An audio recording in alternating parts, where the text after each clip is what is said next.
अस्सलाम वालेकुम एवरीवन। आज हम डिजिटल इलेक्ट्रॉनिक्स सेकंड में शिफ्ट रजिस्टर काउंटर की एक और टाइप को स्टडी करेंगे जो है जॉनसन काउंटर।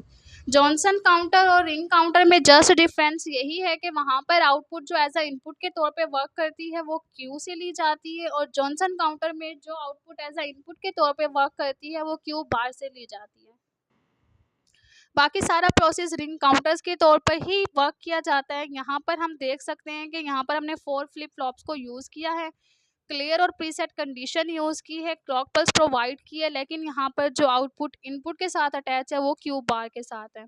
अगर हम यहाँ पर 1 लेते हैं तो ये 1 क्या होगा, डी के पास अगर 1 है तो ये आउटपुट क्या प्रोवाइड करेगा, 1। बाकी फ्लिप फ्लॉप क्या रहेंगे, अभी 0 रहेंगे जब हम फर्स्ट क्लॉक पल्स प्रोवाइड करेंगे।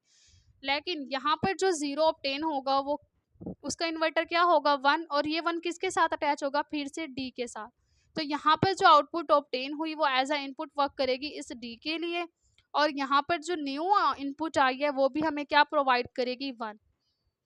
अब यहाँ पर जो 1 आया है वो Q2 को क्या देगा, हमें QB1 प्रोवाइड करेगा। QC और QD जो होंगे वो उस वक्त तक 0 रहेंगे।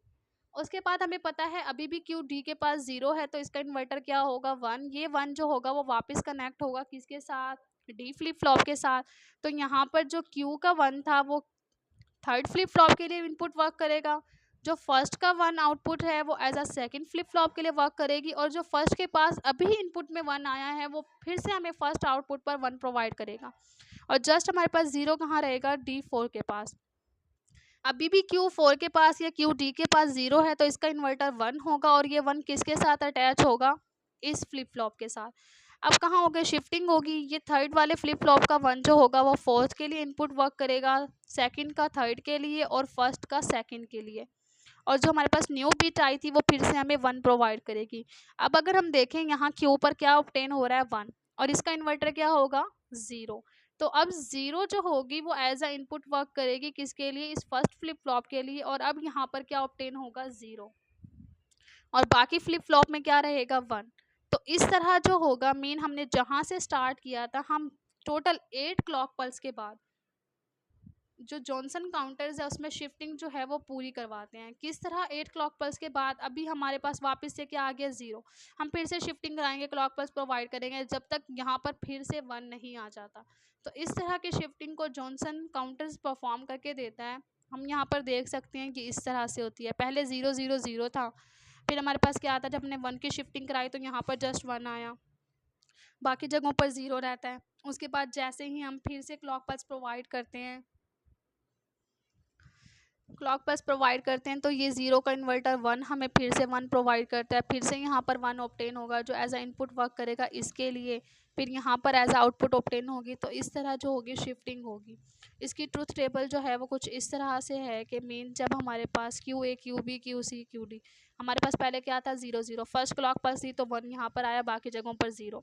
सेकंड क्लॉक पल्स दी तो यहाँ पर 1 1 आया, बाकी जगहों पर 0। थर्ड क्लॉक पल्स दी तो 3 में 1 आया, बाकी जगहों पर 0। फोर्थ क्लॉक पल्स में हर जगह 1 आया। फिफ्थ क्लॉक पल्स में फिर से Q0 के पास 0 आ गया। सिक्स क्लॉक पल्स में फिर से 0, 7 में फिर से 0। जब हम 8 क्लॉक पल्स देंगे फिर से हमारे पास कौन सी फॉर्म आ जाएगी, ये वाली फॉर्म आ जाएगी जो हमारे पास सेकंड में है। तो इस तरह हमारे पास जो रिंग काउंटर्स हैं वो आफ्टर 4 क्लॉक पल्स हमें वापस वही शिफ्टिंग प्रोवाइड करते हैं जो हम उन्हें पहले से प्रोवाइड करते हैं। लेकिन जॉनसन काउंटर्स में आफ्टर एक 8 क्लॉक पल्स जो है हमें फिर से वही शिफ्टिंग मिलती है जो हम इन्हें प्रोवाइड करते हैं। तो इस तरह जॉनसन काउंटर्स जो है वो परफॉर्म करके देते हैं। हम यहाँ पर देख सकते हैं इसकी टाइमिंग डायग्राम जो है वो कुछ इस तरह से है। मीन फोर्थ क्लॉक पल्स के बाद फिर से क्या आ जाता है, 0 0 0।